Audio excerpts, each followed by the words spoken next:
So I will start with explaining you how we are going to handle the session, right? Um, like I told, my objective is to ensure that we have at least 80% of overall understanding of indirect taxes. By end of this session, you should feel like, okay, I know something in indirect taxes. I can go and approach examination questions. And you should feel like, okay, from here onwards, all I have to do is to go and then practice questions. So I know the concepts. I know these are the sections that I'll have to look at. I just need to have more and more understanding of something. Okay. This is the structure that we need to look at. Okay, so what I have done is that I wanted to give you an overall 100% of what is there, then start with, okay, what is that I'm going to cover. And plus, when you start preparing for your examination, which means like when you start attending your regular classes and all that, normally as a faculty, even I would have gone through chapter number 1, chapter number 2, chapter number 3. Likewise, I would have taken all the chapters, given slow introduction into GST, and then gone for like 100 hours plus in terms of teaching you what is GST in detail with questions and all that. Now, when it comes to a revision session, I do not want you to do it in the same way. Similarly, when you're preparing for yourself also, after going through the entire set of subject, what you have to do is that you have to go through in the order of preferences. So that's your first understanding that we need to look at. So I was telling you guys that when we start preparing, okay, at your end, when you start preparing, you should not do it in the same order of like introduction chapter, then go. That's like waste of time. And GST per se, I'm giving you an understanding of how the subject would look like. GST per se is a subject wherein you have cumulative learning. Okay. What exactly is the understanding of cumulative learning is your next question. Cumulative learning is like, say you compare indirect taxes with income tax, then you will understand the difference. In income tax, what happens? Most of the faculties would start jumping into a topic called income from house property. Like they immediately teach you the basics, then go to income from house property, right? Most of your faculty would have done that. So the reason why they go to is that they can go teach you one heads of income. There will be in the examination question from that heads of income. Like there could even draft an 8-mark question from income from house property. They can draft an 8-mark question from capital gains. But GST is different. GST is a subject where climax is taught first, which is like first they'll teach you how to compute net GST.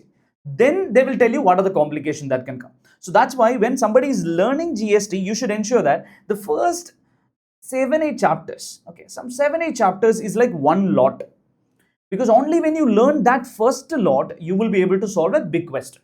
All the big questions would be interlinked from one chapter to another. So what is this first lot? What I have done basically here that you can see on the screen that you can see, I have classified our chapters into A category, B category, C category, right? Also, what I have done, I have gone very specific to this exam, and I have identified what are the amendments that are there in each of this segment where there could be a question that specifically come on that amendment. So I have marked that also for you. Okay. So if you look at, whenever you're preparing, I would suggest you to start with a chapter called as value of supply. Now, why value of supply? I'll tell you. Value of supply is like income from house property. I don't need to teach you anything else. You don't need to remember anything else. You can directly go to value of supply, learn section 15, and then start doing this question called as value of taxable supply computation. So that one question you can immediately do. So that is something that we will have to cover when you start preparing for the first time. You cover this A category called as value of supply chapter, okay, which is independent. You can immediately solve it off. It will take hardly 1 hour for me to go through the entire sections, give you understanding of circular and everything. Okay, so that will be our target number 1. Then if you want to go to any other chapter if you want to touch upon, you need to go through a chapter called as charge, because charge chapter becomes your basis for all other chapters, because reverse charge and forward charge is tested everywhere. So after value is an independent chapter you can learn. After value, you should ensure that you go learn charge chapter before you go into another chapter. Now in charge chapter itself, you have 2 segments. First segment we would call it as 9394, which in they have listed what are the cases of reverse charge that we have. In that, if you look at, I have written an amendment.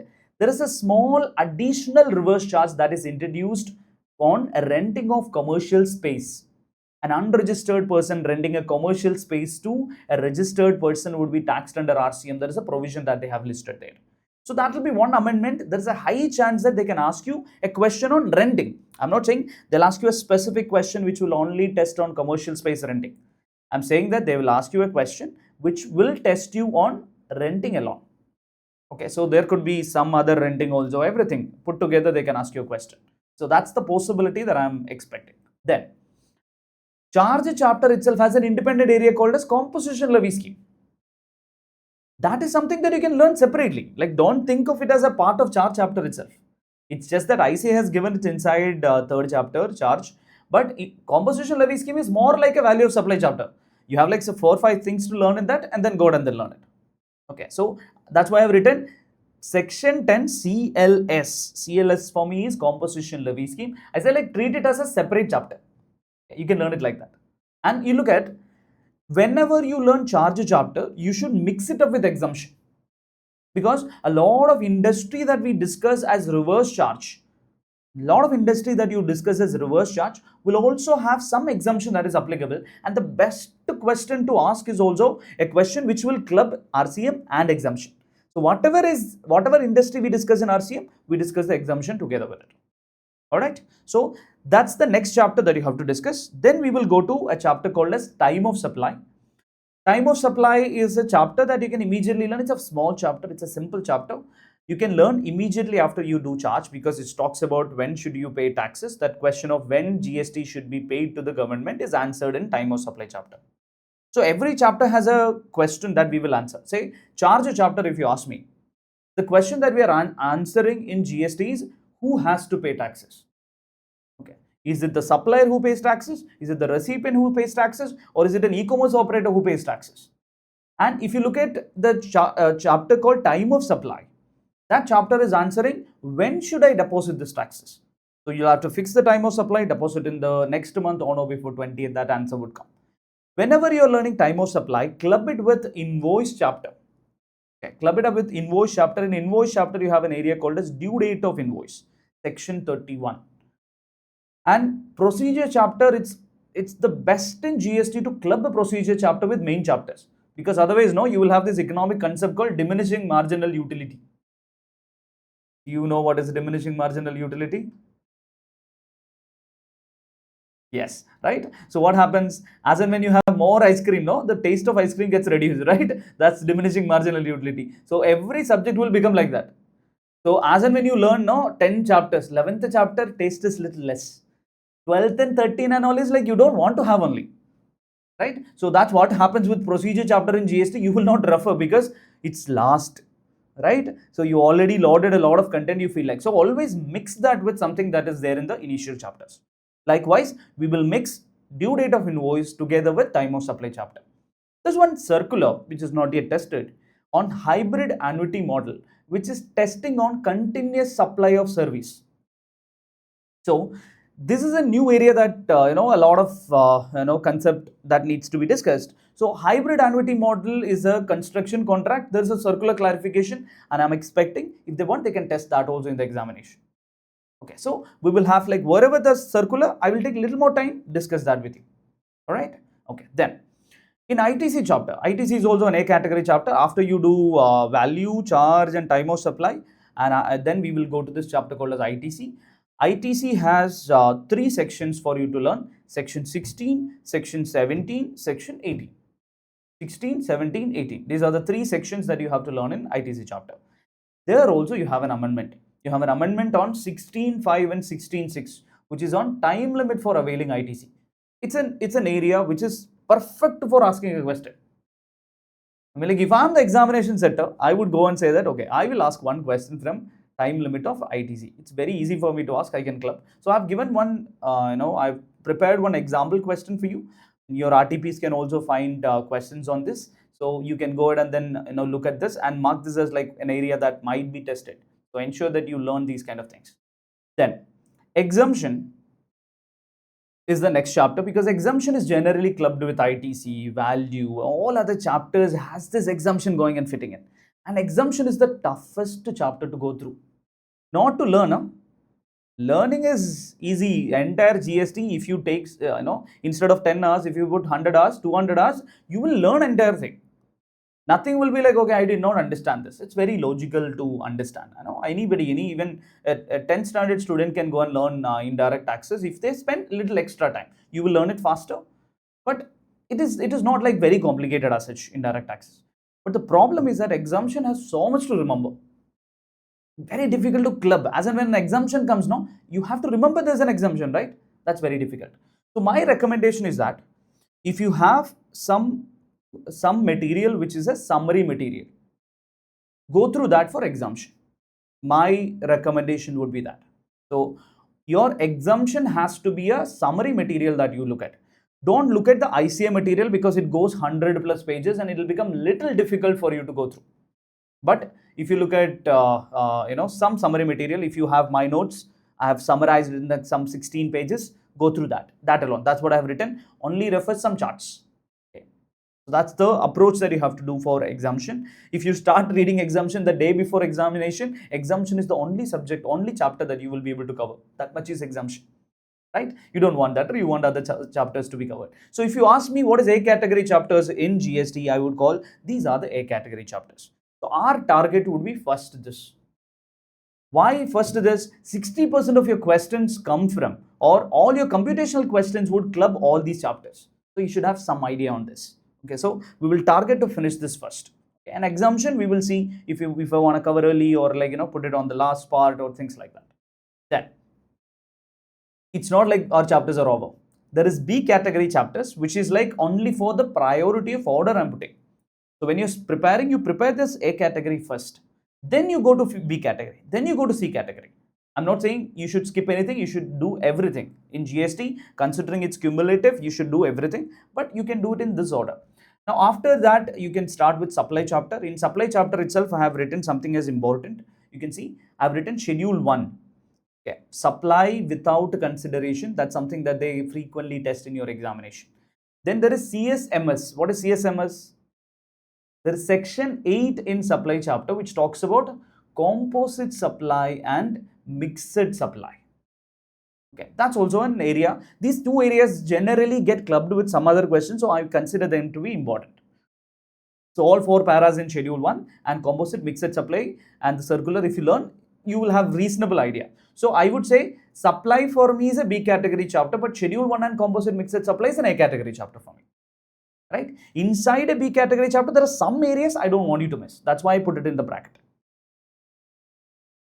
Then, place of supply is another chapter which was introduced only a couple of attempts back into intermediate, and they have given in place of supply 2 sections only for you to learn. Section 10 and section 12. 11 and 13 they kept it for only final, and place of supply is an easy chapter. So the approach for place of supply is that have 2 tables. I'll show you the table, and at that point you should take a photo of that and then keep it with you. Summary table I'll show you. Learn only that summary table. You only thing you should know is that, okay, for an activity, what is place of supply? That's it. Okay. So that easy, you should learn it like a theory chapter. That will be the approach. You can have some logic, but learn all the cases of place of supply. For this transaction, say if somebody is eating food, what will be the place of supply? Where it is eaten, like where it is actually performed. Okay, when somebody is going for a movie, or somebody is going for an going for an event, a music festival, or an IPL match, what will be the place of supply? Where that event is held. Okay. Likewise, you should know what is the place of supply for each transaction. So there are some 13-14 cases for services, some 6 cases for goods. You learn that, you're good to go.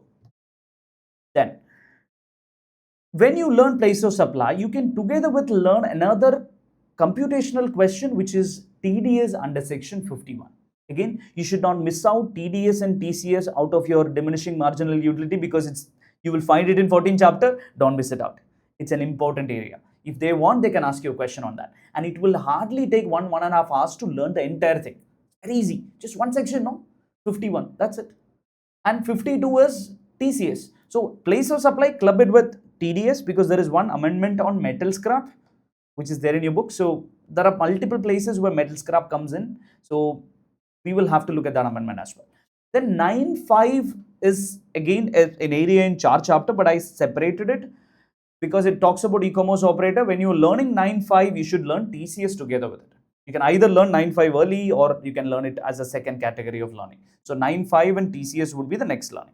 Then Then you go and look at something called as registration. Every 3 exam once, they ask a question on aggregate turnover and registration eligibility. This is how ICA's pattern is generally going in. They go and then test you something on that. And registration chapter is something that you have to learn in full. Like it's little procedural chapter, but aggregate turnover is something that they'll ask question on.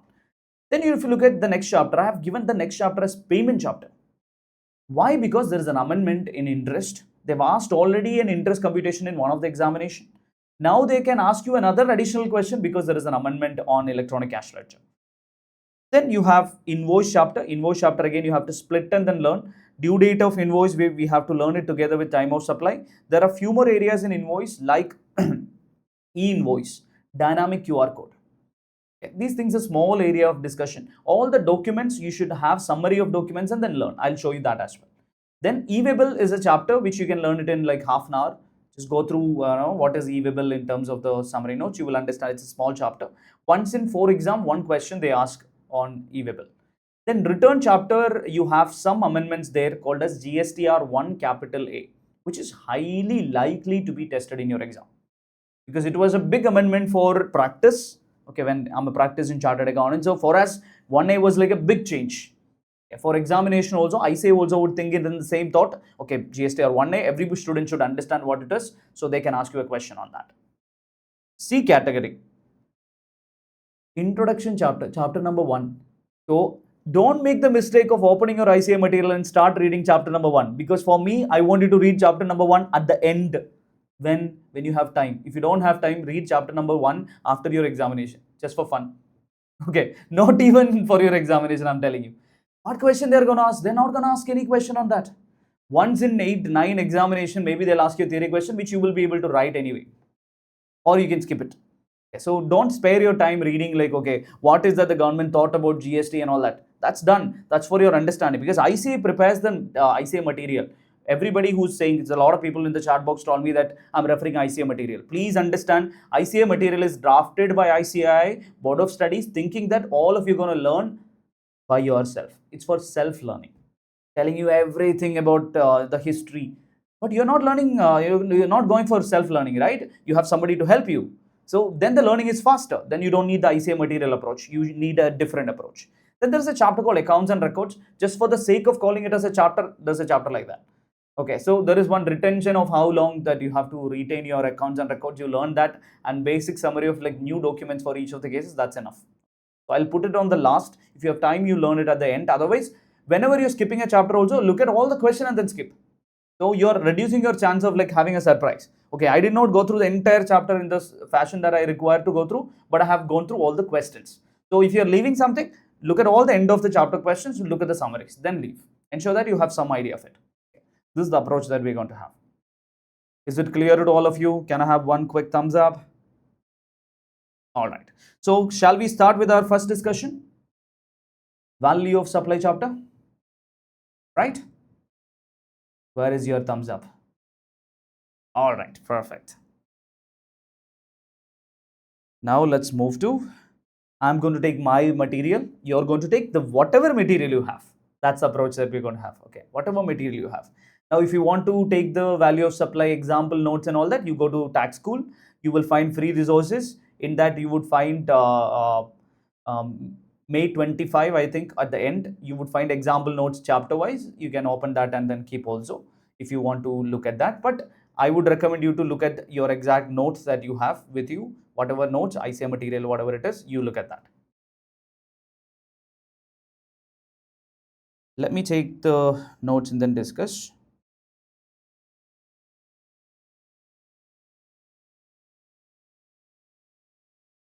So in our color charts,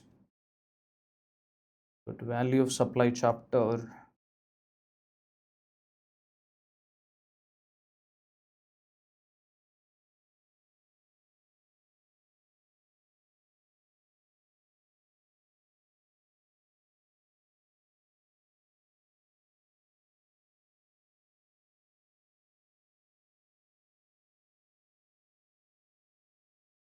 Okay, so let's start with value of supply.